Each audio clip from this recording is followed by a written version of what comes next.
안녕하세요. 개인회생 진행 중이신 분들이 정말 많이 물어보는 질문이 있습니다. 지금 회사 옮겨도 되나요? 이직하면 개인회생이 취소되는 거 아닌가요? 월급 줄어들거나 입사 초기라서 불리해지는 거 아닌가요? 이 질문 생각보다 정말 많이 나옵니다. 왜냐하면 개인회생은 한번 들어가면 절대 건드리면 안 되는 절차라고 생각하시는 분들이 많기 때문입니다. 그래서 이직 기회가 와도 포기하고 억지로 버티는 경우도 많습니다. 근데 이거 잘못 알고 있는 경우 많습니다. 결론부터 말씀드리면 개인회생 중에도 직장 변경 가능합니다. 이건 확실합니다. 다만 아무 조건 없이 되는 건 아닙니다.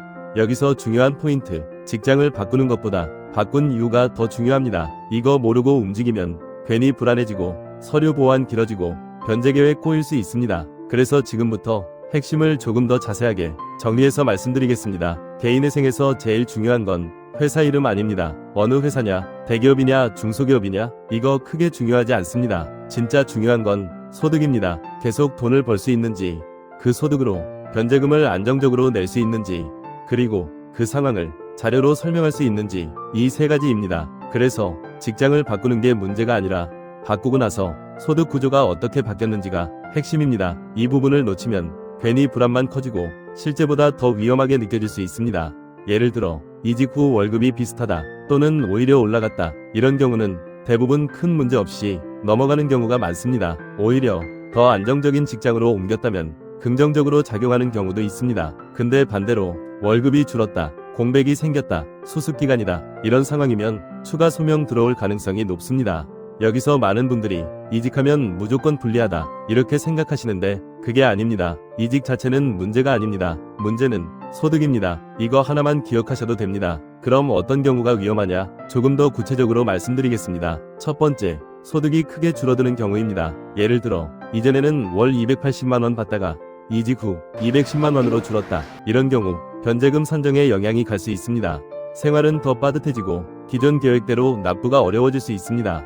이게 반복되면 결국 미납으로 이어질 수 있습니다. 두 번째, 공백 기간입니다. 퇴사 후 바로 이직이 아니라 한 달, 두 달 쉬게 되면 그 기간 동안 수입이 끊깁니다. 이게 생각보다 큽니다. 특히 이미 변제 시작한 상태라면 한번 밀리는 순간 연쇄적으로 흔들릴 수 있습니다. 세 번째, 수입 구조가 불안정한 경우입니다. 기본급이 적고 인센티브 비중이 높은 구조 또는 프리랜서처럼 매달 수입이 다른 경우, 이런 구조는 안 되는 건 아닙니다. 하지만 설명이 더 필요합니다. 그리고 증빙 자료가 더 중요해집니다. 네 번째, 이직 사실을 늦게 알리는 경우입니다.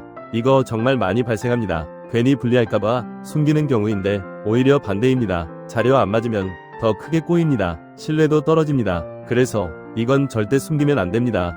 반대로 괜찮은 경우도 있습니다. 급여 비슷하거나 상승, 정규직, 공백 없이 바로 이직, 근로계약서 명확, 이런 경우는 상대적으로 안정적으로 진행됩니다. 여기서 하나 더 많이들 궁금해합니다. 이직하면 변제금 바로 바뀌나요? 이건 상황에 따라 다릅니다. 근데 중요한 건 월급 숫자 하나만 보고 판단하지 않는다는 점입니다. 실수령액, 고정지출, 부양가족, 주거비, 이런 것들을 종합적으로 봅니다. 그래서 단순히 월급만 보고 좋다 나쁘다 판단하면 안 됩니다.